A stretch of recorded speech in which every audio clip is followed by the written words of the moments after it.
Feliz sábado, igreja. Feliz sábado. Amém. Feliz sábado. Feliz sábado. Amém. Ouve-me, vós que amais a justiça, vós que buscais ao Senhor. Olhai para Abraão, vosso pai, para Sara, que nos deu a luz, e vede como ele era único quando eu o chamei, o abençoei e multipliquei sobre a terra. Erguei os vossos olhos para os céus e olhai para a terra embaixo, porque o céu como fumaça desaparecerá, e a terra como uma roupagem velha envelhecerá, e os seus moradores como um mosquito morrerão, mas a minha verdade durará para sempre, e a minha justiça jamais será anulada. Ouve-me, igreja de Boston, adventistas povo meu, cujo seu coração está a minha lei. Não temais o opróbrio do homem, nem vos turbeis por causa da sua injúria, mas desperta-te, desperta-te, igreja, arma-te de força, braço do Senhor, desperta-te. Acaso não é o nosso Deus aquele que feriu o Egito e abalou o grande monstro marinho? Acaso não é o nosso Deus aquele que secou o mar, fontes de muitas águas? Não é o nosso Deus aquele que abriu um caminho no fundo do mar para que passassem os seus redimidos? E assim voltarão os resgatados do Senhor, e virão a Sião com júbilo, perpétua alegria lhes coroará a cabeça. A alegria e o triunfo os encontrarão, e a angústia e o temor fugirão deles. Porque eu sou o Senhor teu Deus que agita o mar, de modo que bramem as suas ondas. O Senhor dos exércitos, este é o meu nome. Eu ponho as minhas palavras na tua boca e te protejo com a sombra da minha mão, para que eu funde novos céus e estabeleça nova terra. Isaías capítulo 51. Estou muito feliz de estar aqui com vocês mais uma vez para o início de uma semana de oração, mas nós não temos muito tempo para a introdução. Quem eu sou não é relevante nesse momento. Eu estou aqui para apresentar a simples verdade do Evangelho e o assim diz o Senhor. Então vamos para a palavra. Abra sua Bíblia em 2 Pedro capítulo 3. Se você quiser conhecer um pouco mais de mim, me convide para almoçar na sua casa, tá bom? Comer um queijinho mineiro que eu gosto demais, eu amo conversar, mas nós temos apenas 50 minutos e o tempo voa. Por isso Jesus disse para Judas: o que deve fazer, faze-o depressa. Muito bem, 2 Pedro capítulo 3, título do sermão desta manhã: qual é o seu grupo? Lembre dessa pergunta, uma pergunta muito solene. Qual é o seu grupo? Antes, porém, de fazermos uma oração, eu gostaria de relembrar-vos, embora vocês já estejam cientes, dos meus favores. Eu peço sempre 3 favores aonde Deus me leva na face dessa terra para pregar. Favor número 1, eu peço que façam reverência na casa de Deus. Você está no local mais solene deste mundo, no santuário do Eterno. Por favor, desligue o seu telefone ou coloque o mesmo no modo avião. Eu fico muito irritado quando o telefone toca dentro da igreja. Nós não fazemos isso numa corte diante do juiz, fazemos? Não devemos fazer tampouco na presença de Deus. Esse favor está baseado na Bíblia, no livro de Hebreus, capítulo 12, verso 28. A Bíblia diz que Deus deve ser adorado com reverência e santo temor. Favor número 2, esse é o favor mais importante. Eu peço que vocês orem por mim, dizendo que a igreja: Senhor, coloque as tuas palavras na boca deste homem. Êxodo capítulo 4, verso 12, a Bíblia diz o seguinte: agora, pois, saia, e eu serei com a tua boca, e te ensinarei o que há de dizer. Jeremias capítulo 1, verso 9: então o Senhor estendeu a tua mão, tocou minha boca e disse: eis que ponho as minhas palavras na tua boca. Eu quero aqui falar de Deus, não o que eu penso. As palavras de Cristo são de espírito e vida, não as minhas palavras. Favor número 3, por favor, pensem enquanto estiverem escutando, tá bom, igreja? Não apenas escute, Vitor, mas também pense. Não apenas escute, mas pense nas palavras de Deus. Eu tenho certeza que essa reflexão te levará a uma conclusão sólida, palpada, no assim diz o Senhor. Beleza, Lucão? Me ajuda aí. Vamos lá então para a palavra de Deus. 2 Pedro capítulo 3, leremos o versículo 9. Antes, porém, vamos pedir sabedoria do céu. Oremos. Senhor Deus e bondoso Pai, diante de Ti estamos mais uma vez para estudar a Tua palavra revelada, a Tua palavra que é fonte de luz. Senhor, por favor, que possamos, ó Pai, rasgar os nossos corações e não as nossas vestes, que possamos, ó Pai, tornar-nos de volta ao Senhor, que é bondoso e misericordioso.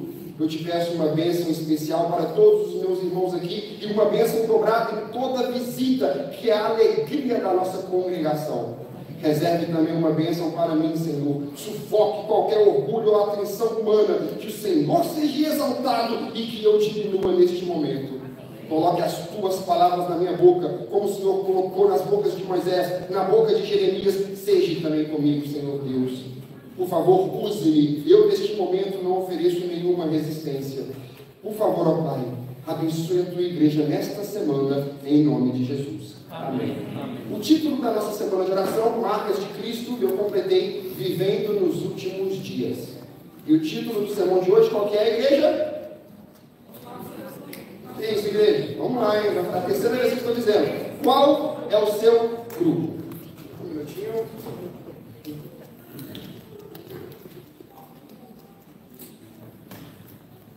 Muito bem, a Bíblia diz o seguinte, 2 Pedro, capítulo 3, verso 9.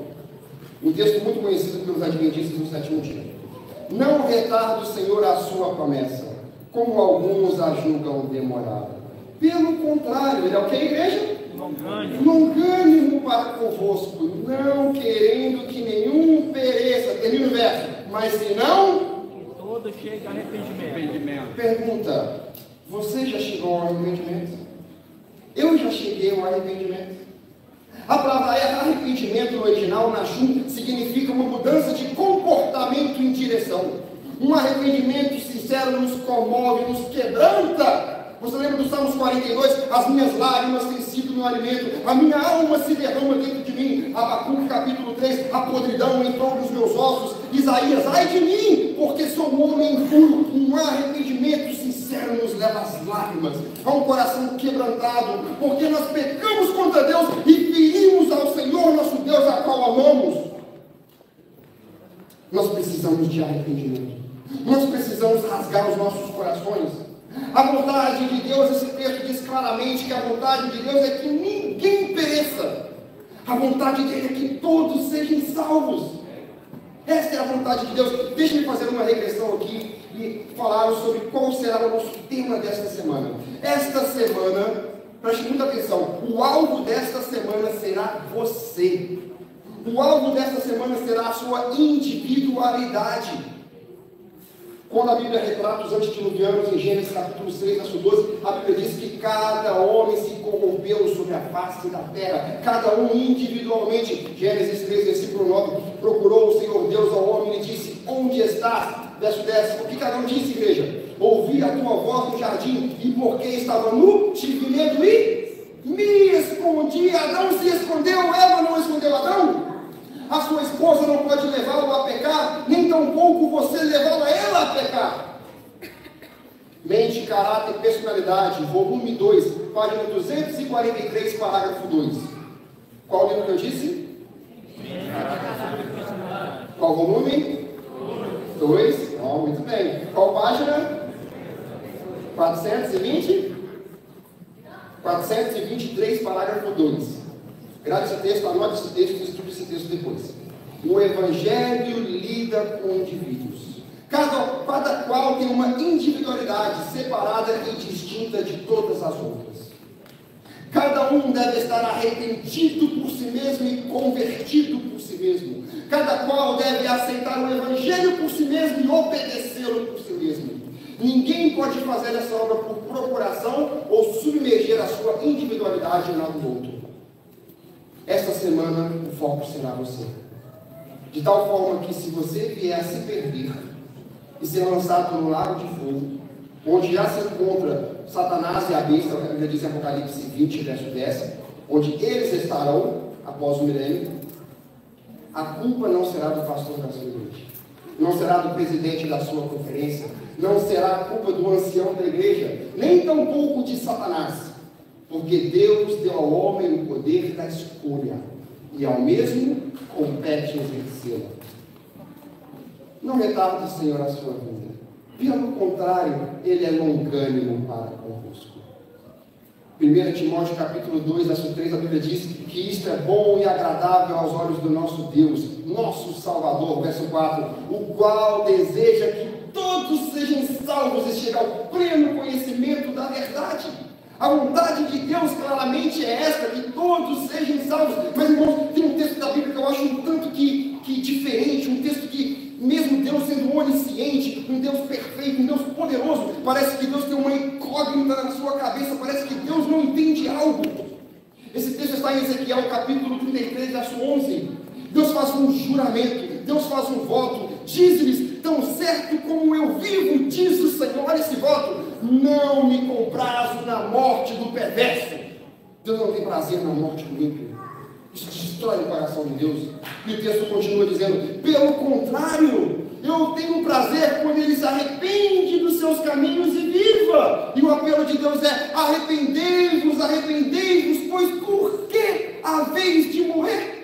Deus não consegue entender por que algumas pessoas seguem um caminho que está levando para a morte. Porque você está se drogando, se alcoolizando, se prostituindo, se autodestruindo. Mas o julgamento é esse: que a luz veio ao mundo, mas os homens amaram mais as trevas, porque as suas obras eram más. Deus quer que todos sejam salvos, e isso não é mentira, porque Deus não é homem para que minta, nem filho do homem para que se arrependa. Tendo ele prometido, não fará, ou tendo falado, não cumprirá. Nós precisamos estabelecer isso sobre Deus. Em Deus não há mentira. A Bíblia diz em Isaías capítulo 53, verso 9, que nunca nem um dolo se passou na sua boca. Deus é totalmente verdade, e esse Deus verdadeiro, ele disse que ele quer que todos sejam salvos. Aí, meus irmãos, nós chegamos numa encruzilhada. Eu, de fato, não consigo entender isso. Deus é poderoso, Ele tudo pode, e Ele quer, é o desejo dele que todos sejam salvos. E como que a maioria das pessoas ainda se perderão? Como que seres humanos mortais conseguem levar um Deus onisciente a um estágio que Ele nada mais pode fazer? Isso eu não consigo entender. Por isso, nessa semana, nós concentraremos na sua individualidade. Se eu me perder, não será pela culpa da minha esposa, porque o Evangelho ele lida com indivíduos, amados irmãos. Agora vamos estabelecer algo sobre Deus. Deus é perfeito? Eu preciso da colaboração da igreja. Deus é perfeito? Sim. Amém. Deus é poderoso? Sim. Ele tudo pode fazer? Sim. E nós, seres humanos, nós somos tudo isso? Não. Veja como a Bíblia relata os homens. Salmo 118, verso 8 e verso 9. É melhor buscar refúgio no Senhor do que confiar no homem. Verso 9. É melhor buscar refúgio no Senhor do que confiar no príncipe. Salmo 146, verso 3. Não procureis ajuda nos príncipes, nem nos filhos do homem, em quais não há a salvação. E olha que interessante. Deus ele é perfeito. Deus ele é tudo isso. E sabe que uma coisa interessante? Ele sendo tudo isso, ele ainda se abre para ser testado. Você sabia que Deus ele se abre para ser testado? Ora, nós que precisaríamos ser testados, não Deus? A Bíblia diz em Malaquias capítulo 3, verso 10: trazei todos os dízimos aonde? A casa do tesouro, para que haja mantimento na minha casa. Continua o verso: e provai-me nisso, disse o Senhor dos exércitos. Ele precisaria ser provado? Agora essa pergunta mais importante do sermão: se esse Deus perfeito, soberano, digno de louvor, honra, sabedoria, riquezas e poder, esse Deus se abre para ser testado, será que nós não precisamos ser testados? Se Deus que nunca mente se abre para ser testado, o ser humano que sempre mente, será que o ser humano não precisa ser testado? Nesta manhã nós falaremos sobre testes, nós falaremos sobre tribulação. Nós precisamos estar mortos para o próprio eu. E o agente purificador de Deus chama-se testes e tribulações. Nós somos lançados na sua fornalha com o objetivo de sair dela 7 vezes mais purificado. Amém. Abra sua Bíblia em Apocalipse capítulo 14. Vivendo nos últimos dias, qual é o seu grupo? Apocalipse capítulo 17, leremos o versículo 14.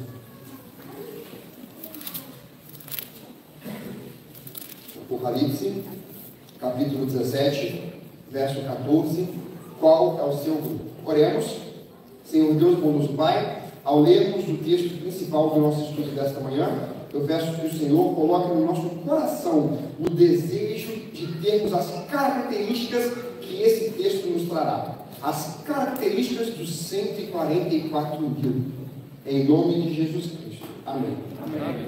Esse é um dos meus textos preferidos da Bíblia. Apocalipse 17, verso 14, diz o seguinte: e pelejarão eles contra quem? Cordeiro. E o Cordeiro os vencerá. Por favor, fale com mais convicção quando vocês leem, me ajudem.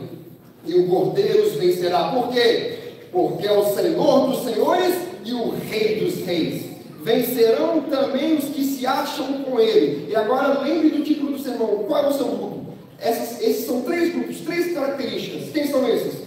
Os chamados, eleitos e fiéis, que se acham com o Cordeiro. Preste muita atenção. Ei, aqui ó. Todos são chamados. Existem centenas de versos, eu citei alguns aqui. A introdução do sermão foi para objetivar, para concluir isso. Todos somos chamados. Deus não quer que ninguém pereça. A boa vontade de Deus é que todos sejam salvos. O texto mais conhecido da Bíblia, né, João capítulo 3, verso 16, né, Deus quer que todos sejam salvos. Todos são chamados, mas nem todos são eleitos.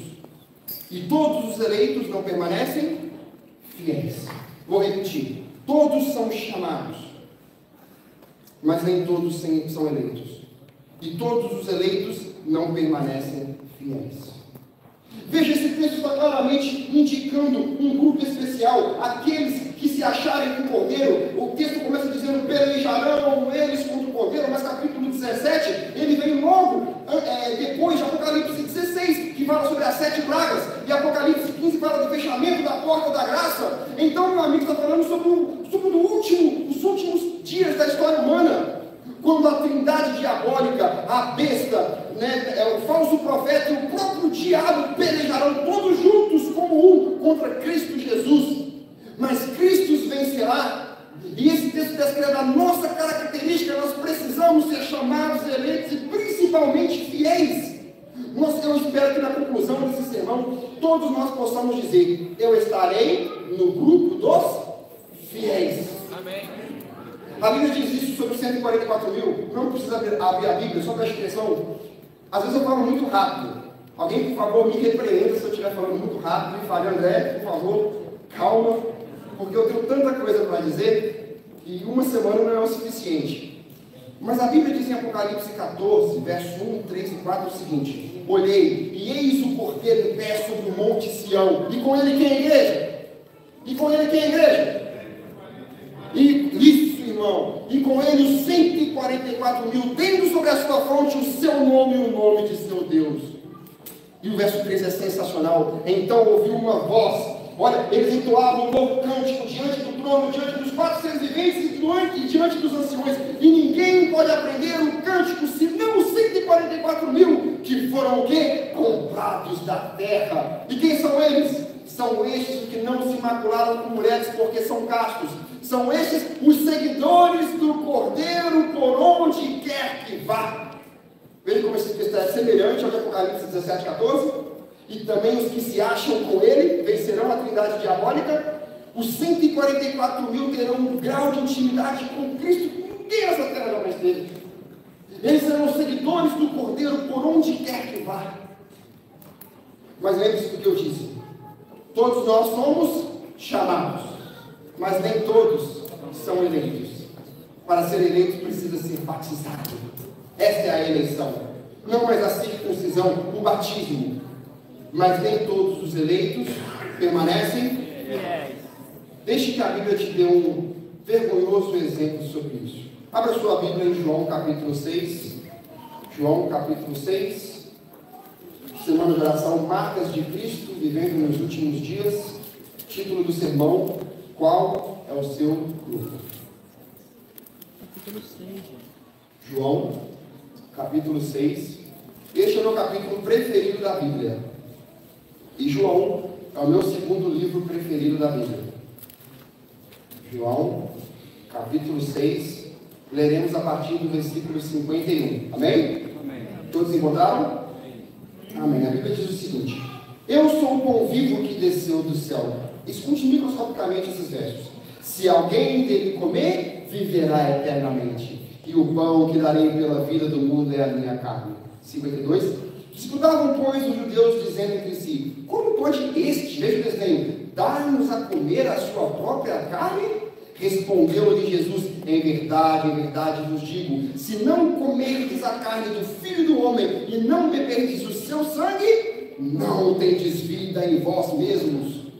Quem comer a minha carne e beber o meu sangue tem a vida eterna, e eu ressuscitarei no último dia, porque a minha carne é verdadeira comida e o meu sangue é verdadeira bebida. Quem comer a minha carne e beber o meu sangue permanece em mim, querido. Assim como o Pai que vive me enviou, e também eu vivo pelo Pai, quem de mim se alimenta, por mim viverá. Este é o pão que desceu do céu, em nada semelhante àqueles que os vossos pais comeram, contudo morreram. Quem comer este pão, viverá eternamente. Agora veja, o motivo pelo qual os discípulos se escandalizaram no versículo 52, foi porque eles não entenderam as palavras de Cristo. Eles sabiam claramente, de acordo com Levíticos 11:17, e Gênesis capítulo 9, verso 3 e verso 4, que o sangue não deveria ser consumido. E os judeus, como prática de nação, ali existiam muitas nações ao redor, né? Quando o Levítico foi escrito, os jebuseus, os queneus, os gigazeus, eles não se engatavam na prática do canibalismo, como tinha algumas nações que faziam. Então, quando Jesus disse que eles precisavam beber o seu sangue e comer a sua carne, isso os ofendeu. E se você ver o verso 59, a Bíblia diz o seguinte: estas coisas disse Jesus quando ensinava na sinagoga em Cafarnaum. Veja o verso 60. Muitos é a maioria ou a minoria? A maioria. Muitos dos seus discípulos disseram: duro é este discurso, quem o poderá ouvir? Amados irmãos, quem aqui já escutou, né, da expressão do espírito de profecia chamado testemunho direto? Quem já escutou testemunho direto? Quando a serva do Senhor fala sobre um testemunho direto, isso aqui foi um testemunho direto de Cristo, uma verdade contundente que a pessoa deve tomar uma decisão, ou aceitar a verdade ou rejeitá-la, porque a verdade é uma espada de dois gumes. A espada divide. E o objetivo de toda essa oratória de Cristo não foi apenas dizer que Ele é a vida, que Ele é maior que Moisés, que sem Ele ninguém podia fazer nada. Foi também testar os seus discípulos. E de fato, o próprio Jesus perguntou para os discípulos: vocês também se escandalizarão? Até vocês se escandalizarão por causa dessa palavra? A verdade divide. Sabe essas mega igrejas que nós vemos na televisão? Pregue as três mensagens evangélicas. Pregue sobre a verdade do sábado. Pregue sobre arrependimento. Na outra semana você estará pregando para um palco bem reduzido. Porque nós não estamos acostumados com a verdade. O ser humano, pela condição do pecado, não gosta da verdade naturalmente. E Cristo precisa testar-nos para que nós possamos aprender a amar a verdade. Cristo precisa testar-nos para que nós possamos aprender a suportar todas as provas e tribulações por amor à verdade. Mas infelizmente hoje, nem se nós tivéssemos as espantosas idades dos antediluvianos, nenhuma comoção poderia ser feita ao nosso semelhante, porque nós não amamos a verdade mais do que a nossa própria pele. E meu amigo, no céu só vai ter missionário, no céu só vai ter pessoas que amarão mais a palavra de Deus do que a sua própria pele. Isso é muito sério. Eu vou dar 3 versos para vocês, depois vocês estudem. Falarei sobre isso durante essa semana também. A Bíblia diz em Apocalipse capítulo 12, verso 10, também Apocalipse 6, verso 9, e Apocalipse 20, verso 4, que todos os mártires morreram por 2 coisas. Sabe o que é? Por causa da palavra de Deus e do testemunho da verdade que levantaram. 2 características: a verdade e a própria Bíblia. E eu te digo em nome de Jesus, se você não estiver preparado para morrer pela Bíblia, você não está preparado para viver com Cristo no céu. Este não é qualquer livro. Gênesis capítulo 1, verso 2, a Bíblia diz que o Espírito de Deus pairava. Apocalipse 22, verso 17, o Espírito e a igreja dizem: vem. De capa a capa, de Gênesis a Apocalipse, o Espírito Santo se encontra nessa palavra revelada. Este não é qualquer livro, este é o o assim diz o Senhor, a voz de Deus. Eu repito, os testes são necessários para isso, para que eu e você estejamos preparados para que, se for necessário, que possamos dar a nossa vida em defesa das verdades aqui com Jesus. Por que precisamos ser tentados? Por que precisamos ser provados? Abra sua Bíblia no livro de Tito. Tito, capítulo 1. Qual é o seu grupo? Já voltaremos para João 6. Tito, capítulo 1, verso 16. Encontraram? Amém? Amém. Com misericórdia. Amém. Eu estou escutando algumas páginas ainda. E sempre quando eu prego na igreja adventista, e meus amados irmãos demoram mais de 20 segundos para encontrar um texto, eu lembro dos meus dias de desbravadores, quando era um prazer achar a Bíblia em 5, 7 segundos. A gente disputava, né? Quem achava primeiro. Mas agora, com a tecnologia, os iPads, os iPhones, desestimulam os jovens a dedilhar esse santo livro. Deixa eu fazer uma pergunta. Qual jovem aqui sabe recitar Gênesis e Apocalipse, todos os livros em ordem? Qual jovem aqui sabe recitar Gênesis e Apocalipse? Gênesis, Êxodo, Levítico? Talvez os jovens sejam bem modestos, né? Nós precisamos colocar a palavra de Deus no nosso coração. Não só de pão viverá o homem. Jó capítulo 32, verso 1. A tua palavra pesei mais do que o meu alimento. Muito bem. Todos encontraram agora, sim? Tito capítulo 1, verso 16. A Bíblia diz o seguinte: no tocante a Deus, qual é a próxima palavra? Professar é o que, igreja? Professar é dizer, falar. Está falando com um grupo de cristãos, grupo de pessoas que professam conhecer a Deus. Escute microscopicamente. No tocante a Deus, professam conhecê-lo. Entretanto, o negam por suas obras. E é por isso que são. Gente, é muito forte esse texto. Eles são abomináveis, desobedientes e reprovados para toda boa obra. Não adianta, meu amigo, falar que é de Deus, nós precisamos agir como tais. Meu amigo, é andar como Cristo andou, ter o caráter de Cristo, e Cristo não voltou ainda por culpa nossa. Ei, estou chamando a responsabilidade para nós adventistas. Cristo não está esperando o mundo todo se converter. Parábola de Jesus, página 69. Quando o caráter de Cristo for como perfeitamente assemelhado na sua igreja, ele então virá recolher o precioso grão. Cristo não voltou por nossa culpa, porque não paramos de pecar. E Cristo tem que ficar lá, o Santo dos Santos, intercedendo por nós, porque ai de nós se ele não intercedesse. Isso é muito sério, gente. Praticidade. Você é o alvo desta semana, lembre-se disso. Nossa alta vocação, página 63, parágrafo 1, a serva do Senhor faz uma solene advertência. Não ouseis colocar os vossos interesses eternos em mera probabilidade. Convém nos perguntarmos nesta manhã o que significa a eternidade para mim. Deixe-me modernizar esse texto. Tito capítulo 1, verso 16. A abundância multiplica a massa dos que professam. A adversidade os lança fora da igreja. É muito fácil servir a Deus, né, quando tudo está bem na vida. E quando vem as tribulações. É neste tempo que os homens são separados dos meninos e as mulheres das meninas.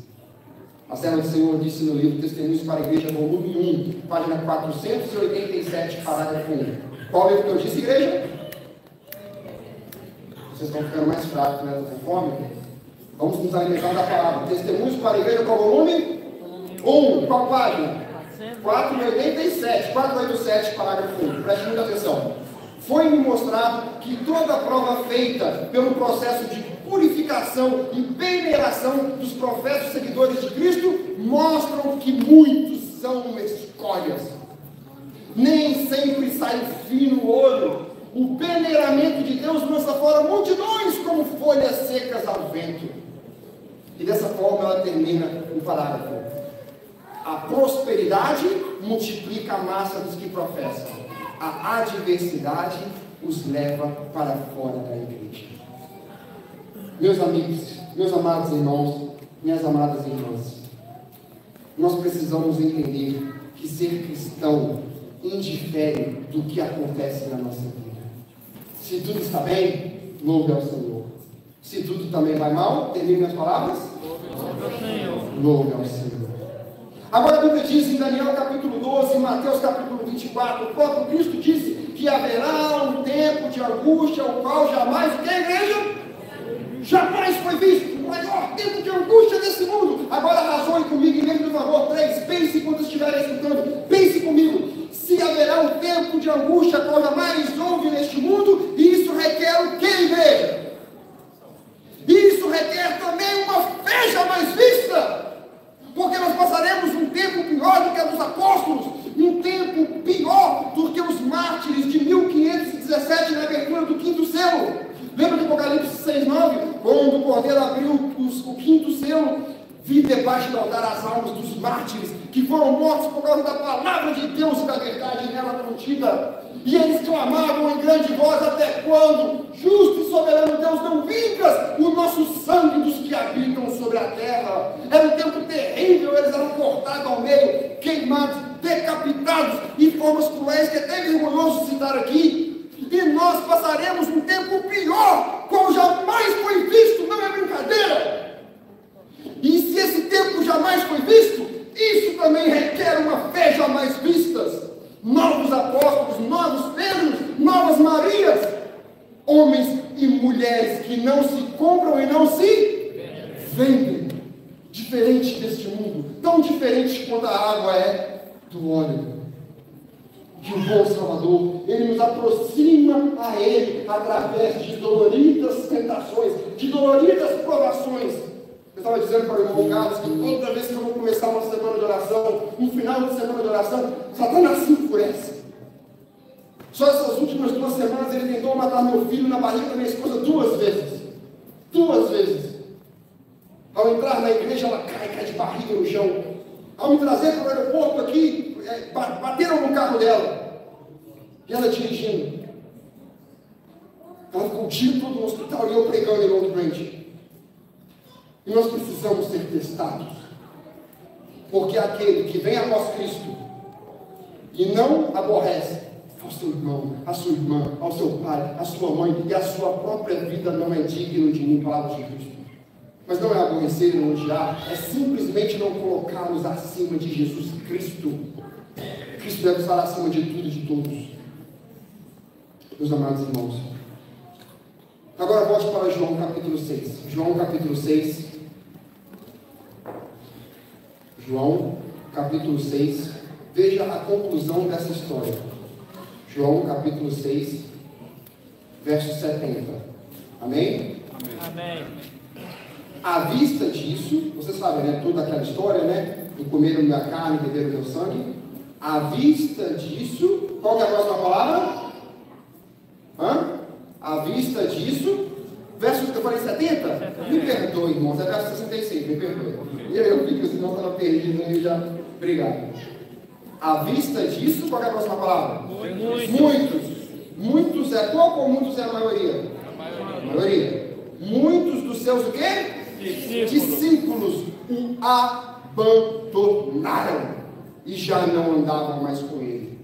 A maioria abandonou o próprio Cristo. Por quê? Porque, James, por causa da verdade, por causa de uma verdade contundente, por causa do testemunho direto: sem mim nada podeis fazer, sem mim vós não tens vida em vós mesmos. Agora tira essa palavra discípulos e moderniza essa palavra. À vista disso, muitos dos anciões, muitos dos diáconos, muitos dos pastores, muitos dos evangelistas, muitos dos membros da igreja o abandonaram e já não andavam mais com ele. Irmão, nós seremos testados. E não pense que se você não ler a Bíblia agora, você estará em pé para aguentar as provações. Amigos serão mortos. Membros da família serão mortos. Sabiam disso? Sabiam? Eu não sei te dizer como ficar rico. Você me perdoe. Não é por isso que Deus me trouxe aqui. Mas eu sei, inspirado pelo Espírito Santo, como escapar desse grandioso tempo de angústia. Escuta Apocalipse capítulo 20, verso 4. Vi também os mortos, olha isso. E tronos que foram postos para que se assentassem nele. Vi ainda as almas do quê? Dos decapitados por causa da palavra de Deus e do seu testemunho. Quem são esses? Tantos quantos não adoraram a besta e nem tampouco a sua imagem, e não receberam a sua marca na fronte sobre a mão, e viveram e reinaram com Cristo durante 1000 anos. Está falando sobre a marca da besta. A marca da besta não existe. O domingo não foi imposto como dia de observância mundial, porque a Bíblia diz em Apocalipse capítulo 13 que será um decreto mundial a todos, grandes, pequenos, ricos e pobres, livres e escravos. Será dada certa marca. Está falando de um grupo que ainda será decapitado por causa da palavra de Deus. Isso é bíblico. Lembra como termina o quinto selo? Eu citei o quinto selo aqui. Eles clamando por justiça. Qual foi a resposta de Deus? E a cada um deles foi dada uma vestidura branca, e lhes disseram, os anjos, uma hipérbole, né? Claro que mortos não falam, e lhes disseram que esperassem ainda por pouco tempo. Por quê? Para que ainda se complete o número dos seus irmãos e com os servos que seriam mortos, como também eles foram mortos. Muitos morrerão. Muitos. Qual é o seu? À vista disso, muitos dos seus membros adventistas o abandonaram e já não andaram mais com ele. Patriarcas e Profetas, página 251, parágrafo 1. Deus, ele não se agrada. Preste muita atenção. Deus, ele não se agrada de nada inferior ao melhor que podemos oferecer. E por isso precisamos ser testados. Porque ainda nós não morremos para o mundo. E esse é o apelo de Paulo para a igreja hoje. Façais, pois, morrer toda a vossa natureza carnal. Prostituição, impureza, lascívia, egoísmo, jactância. Precisamos fazer agora. Morrer toda essa natureza carnal. Pergunta.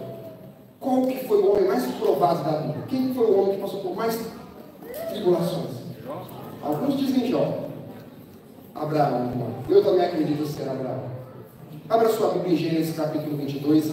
E aqui nós vamos entrar no encerramento do sermão. Mas antes, porém, eu farei um apelo. Gênesis capítulo 22. Eu comentei sobre esse texto a última vez que eu estive aqui. Mas a palavra de Deus é viva e eficaz. E o mesmo texto pode trazer várias atualizações, na verdade, para os nossos tempos. Vários ensinos.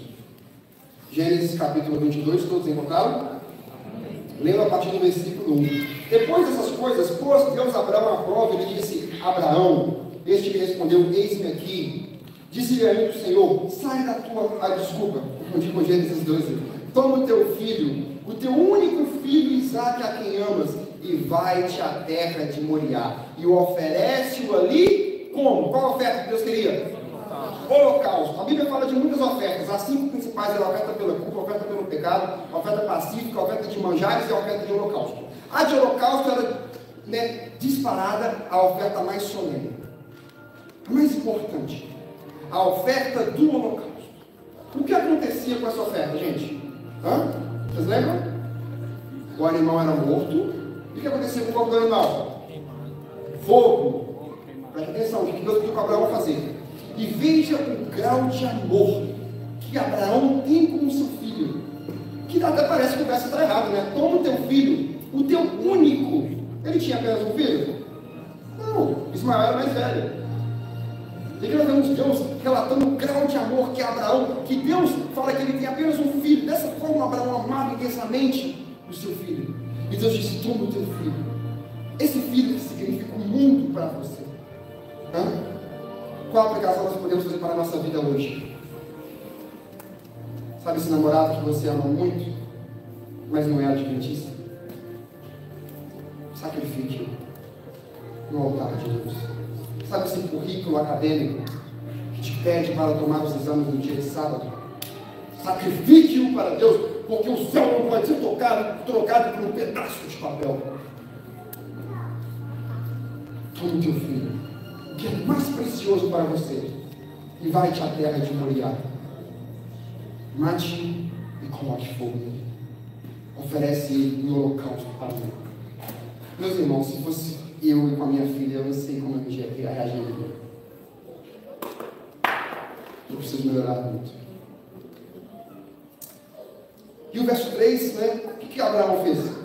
A Bíblia diz que levantou-se e pôs Abraão de madrugada, e tendo preparado o seu jumento, tomou 2 dos seus servos e a Isaque seu filho, rachou lenha para o holocausto e foi para o lugar que Deus lhe havia indicado. Verso 6. Tomou a lenha do holocausto e colocou sobre Isaque seu filho. Ele, porém, na sua mão levava o fogo e o cutelo, e assim ambos caminhavam juntos. Verso 9. Chegaram ao lugar designado por Deus. Ali edificou Abraão um altar com ordem. Leia Patriarcas e Profetas. Com ordem, reverência. Ele ia matar o seu filho, ele estava reverente. E nós, dentro da igreja, em liberdade, em paz, sem provações, nós não trazemos às vezes nem a Bíblia para a igreja. Ele edificou um altar solenemente, amarrou Isaque seu filho e o deitou sobre o altar em cima da lenha. E estendendo a mão, tomou o cutelo para imolar o filho, mas do céu lhe bradou o anjo do Senhor, o Melech Adonai, o próprio Jesus Cristo, o Deus do Antigo Testamento. O que Jesus disse? Abraão, não estenda a mão contra o rapaz e nada lhe faça. Por quê? Pois agora eu sei que teme a Deus, vírgula.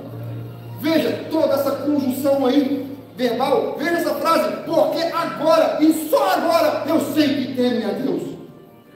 Mas Deus não é onisciente? Nós não falamos sobre isso? Deus tudo sabe? Será que Deus já não sabia que Abraão faria isso? Então por que Deus disse porque agora? Porque Deus é um Deus de obras. Nós seguimos um Deus de obras. É como eu disse, não é só falar, é agir. Eu tenho um sermão que eu prego, obras de Deus em favor da humanidade. Como que Deus prova o seu amor? Com palavras?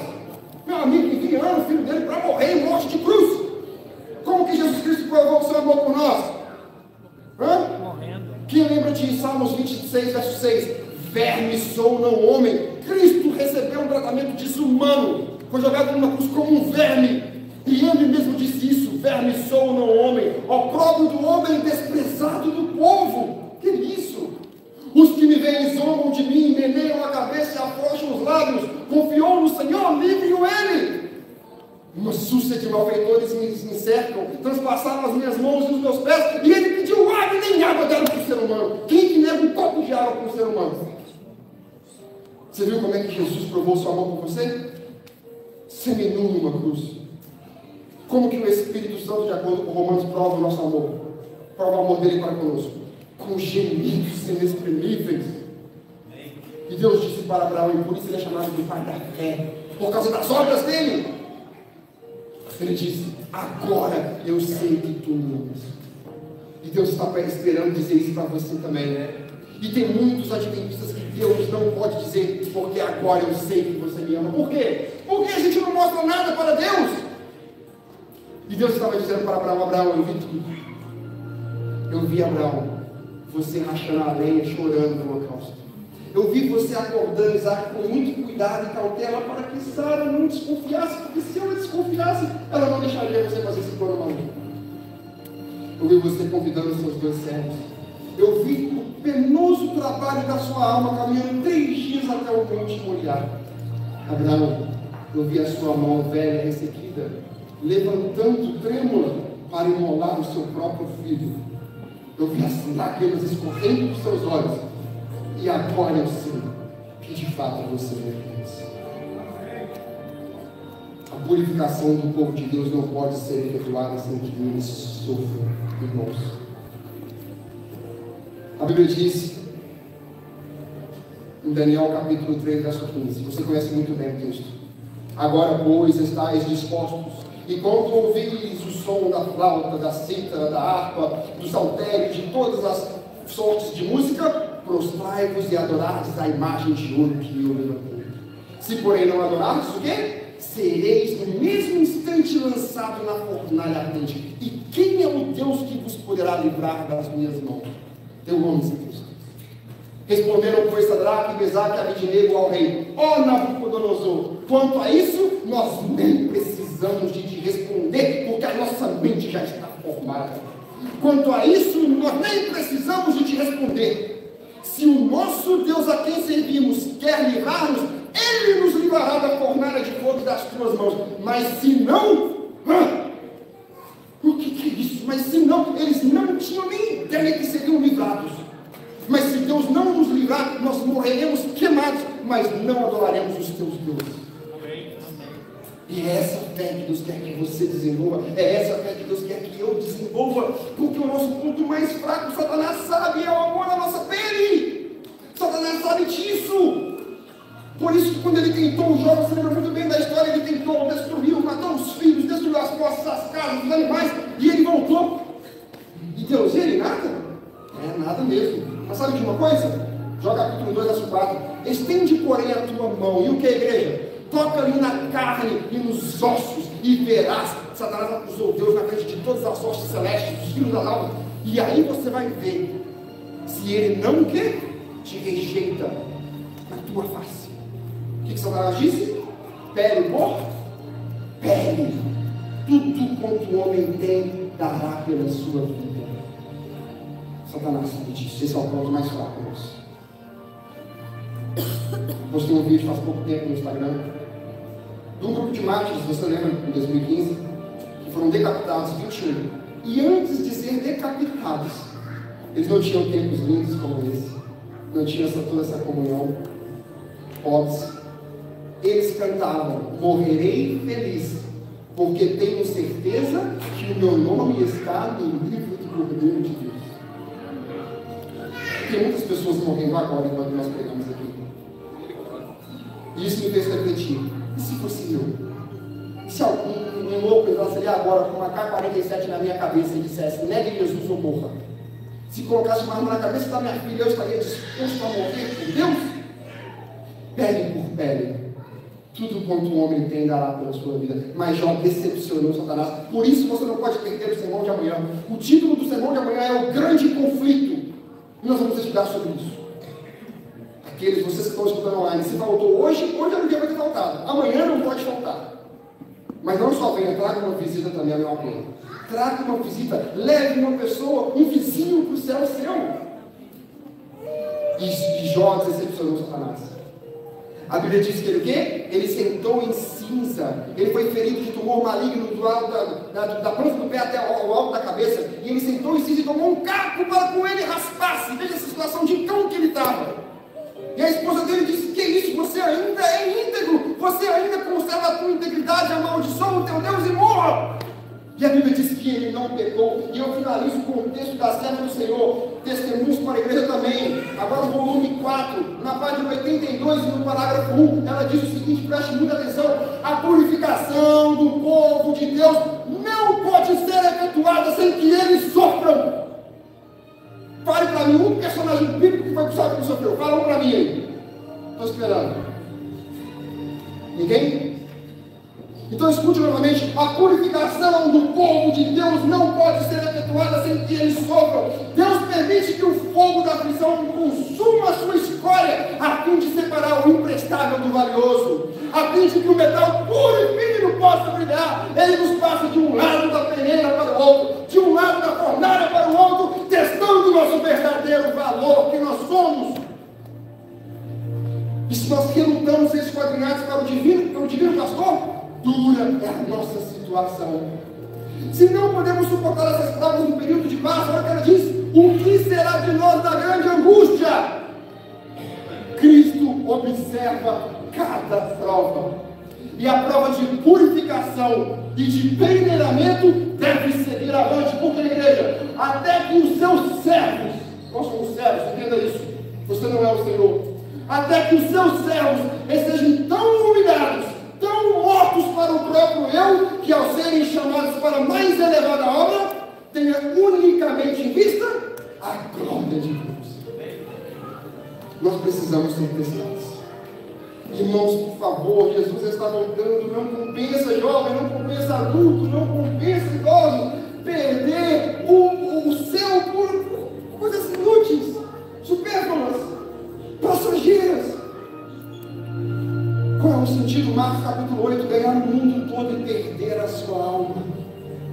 E a Bíblia nos diz em Mateus capítulo 24, aquele que for fiel até o fim,